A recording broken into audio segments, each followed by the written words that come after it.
I started plumbing in 1980 and worked 17 years before getting in the union.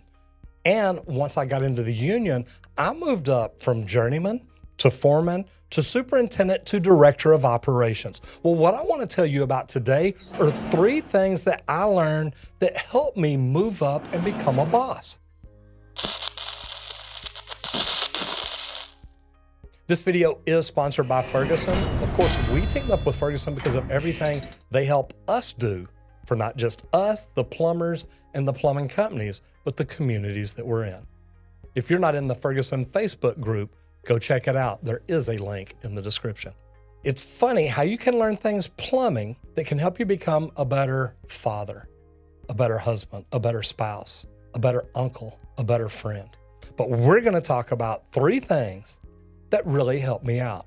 Number 1, true plumb and square. Everybody knows plumbers are supposed to put things in plumb, level, and not necessarily level, but true, meaning it has the fall it's supposed to have. When you pour water down a drain, it needs to gravity feed all the way out. True plumb and square. One of my greatest stories about this is I had a person that did not like me when I got into the union, and he took me up before the big superintendent. He was really trying to get me run off the job. And we talked about all our differences, but then the superintendent asked him, says, I got to ask you, how is his work? And the guy just kind of put his head down. He said, look, I can't complain about his work. Roger puts work in true plumb and square. It always looks good. We never have a problem with it. If anybody ever went back and opened up a wall where Roger did the work, they would be impressed. Now, that makes me feel amazing. It made me feel amazing then, but it still makes me feel amazing today. And how does that transfer over into your life? Always do it right. No matter what you do it right. Take the extra time to make it look perfect. Whenever I put in pipe, my letters turn the same direction. My bands turn the same way. They all turn face up, the letters on the pipe. Take time to do it right. Number 2, it runs downhill. It does run downhill.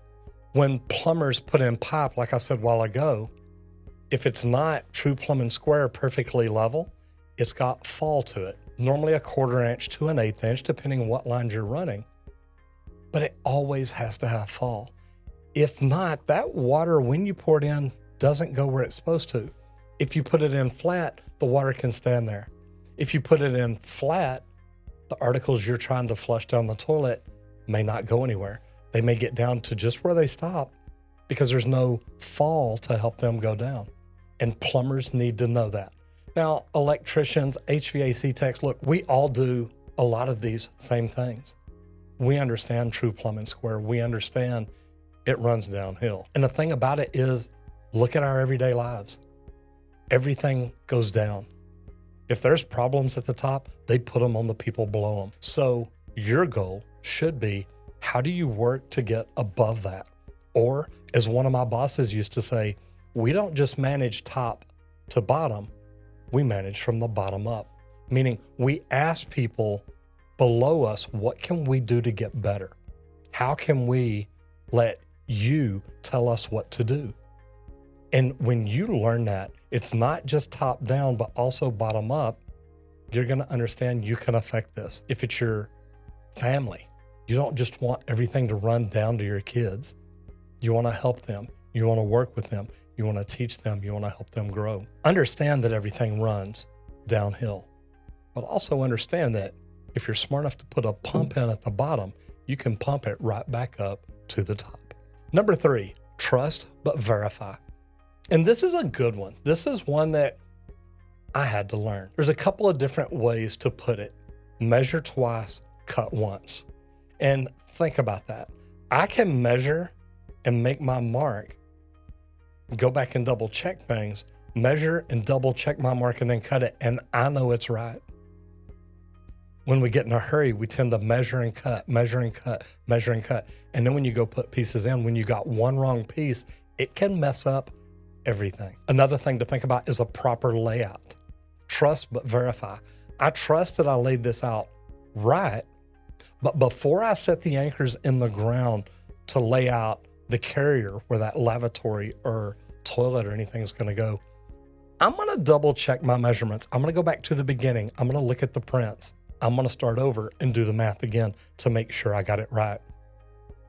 Because once I put those anchors in the floor, once they build that wall, and once I come in to hang that toilet or that lavatory and find out that it's off, it's too late to really change anything.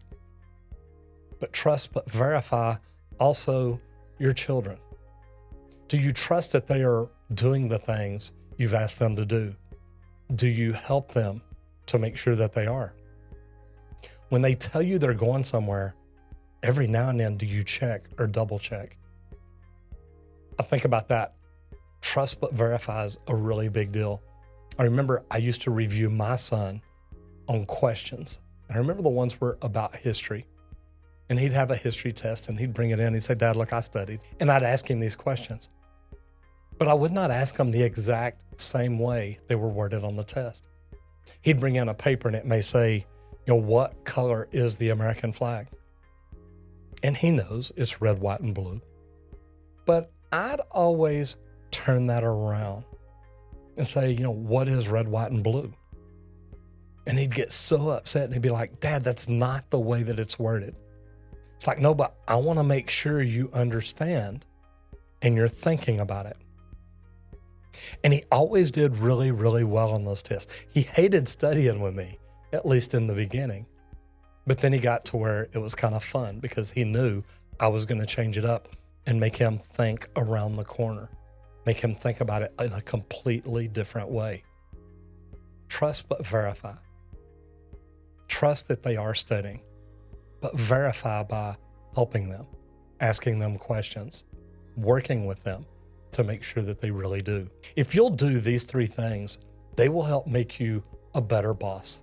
The third thing, the number one thing that I think will help anybody move up and be a better father, be a better husband, be a better spouse, be whatever you want to be, better than anybody else, is always try to be the very best. And I learned this from getting into the union. When I got into the union, they didn't like me because I had 17 years non-union experience. They thought I was stupid. They underestimated me right off the get-go. And I thought that was great because it made it easy because I had learned from some great plumbers. So what I did is I made it my goal to outperform every plumber that worked on every floor I was on or every building I was on each and every day. Always try to be the very best. Do whatever you can, learn whatever you can to help you grow and help you do things right. True Plumbing Square. It runs downhill. Trust but verify. And always try to be the very best. Check out Ferguson.com to get what you need when you need to get the job done right. I'm Roger Wakefield, and I hope you enjoy this video as much as this one.